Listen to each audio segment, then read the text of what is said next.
Hey everyone. In this video, I'm going to show you how to log out from Chrome Remote Desktop. Let's get into it. First, finish your work. Close any programs or folders that you do not want to leave open. You want to make sure your work is safe before you cut the connection between your devices. Next, open the side menu. You need to find the special menu on the screen that allows you to control the connection itself. Look for the small arrow on the side of your window and click it to slide out the menu. Scroll down until you see the options for the connection. This menu is where the off switch lives. Opening it is the only way to tell the program that you are finished with your session. Next, click the disconnect button. Now you are ready to tell the computer to stop sharing its screen with you.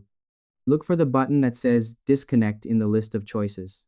Click or tap that button to end your connection. Clicking this button pulls the plug on the connection immediately. It ensures that your session is closed and the computer is locked again. And lastly, sign out of your account. Go back to the main Chrome Remote Desktop page and click on your profile picture at the top.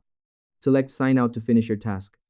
Signing out makes sure that if someone else uses your device, they cannot just click a button to get back into your computer. Now your setup is secure, and you are all done. And that's it. I hope this helped you out, and I see you in the next one.